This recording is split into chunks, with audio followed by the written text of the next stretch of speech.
السلام علیکم، welcome to channel learning and curiosity. آج کے اس ویڈیو میں ہم مختصراً دو پوائنٹس کو اسٹڈی کریں گے جو سائنس سے ریلیٹڈ ہے اور وہ سائنٹیفک ریسرچ میں، خاص کر بایولوجیکل ریسرچ میں ایک اہم کردار ادا کرتا ہے۔ The first one is data organization or data analysis. Second one is mathematics or statistics. So let's begin it. تو ڈیٹا آرگنائزیشن یا ڈیٹا انالائسس کیا ہے؟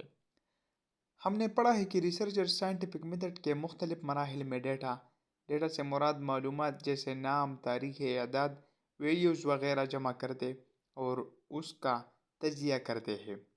یہ ڈیٹا انہیں مشاہدات، ایکسپیریمنٹ کی بنیاد پر ہائپوتھیسس بنانے اور تجربات کے نتائج حاصل کرنے میں مدد دیتا ہے۔ سائنٹیفک میتھڈ میں ڈیٹا استعمال کرنے کے لیے سائنٹسٹ کو اسے منظم اور تجزیہ کرنا پڑتا ہے۔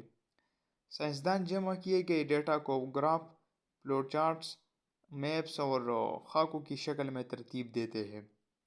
جمع شدہ ڈیٹا کا تجزیہ شماریاتی طریقوں جیسے تناسب، ریشو اور پروپورشن تناسبات کے ذریعے کیا جاتا ہے۔ ریشو دو ایک جیسی مقداروں کے درمیان نسبتی تعلق کو کہتے ہیں، مثلا ایک عدد کا دوسرے عدد سے موازنہ، رقم کا رقم سے موازنہ، یا لوگوں کی تعداد سے موازنہ۔ پروپورشن دو برابر تناسبوں کو آپس میں جوڑنے کو کہتے ہیں۔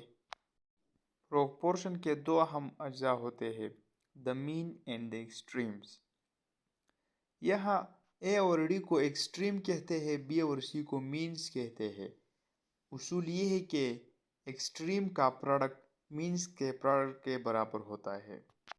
Mathematics as an integral part of scientific process. Mathematics سائنسی عمل کا ایک اہم حصہ۔ میتھمیٹیکل رولز کئی دہائیوں سے بایولوجی میں استعمال ہو رہے ہیں۔ ریسنٹلی دور میں بایولوجی کی سمجھ میں ترقی کی وجہ سے تمام سائنسی شعبوں میں ریاضی کے استعمال میں بہت اضافہ ہوا ہے۔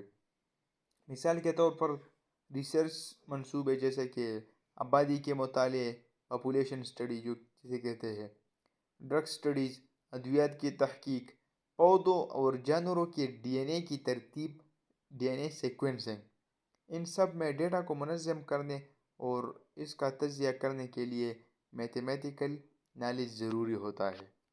مختصراً ہم یہ کہہ سکتے ہیں کہ میتھمیٹکس کے بغیر بایولوجی نامکمل ہی ہے۔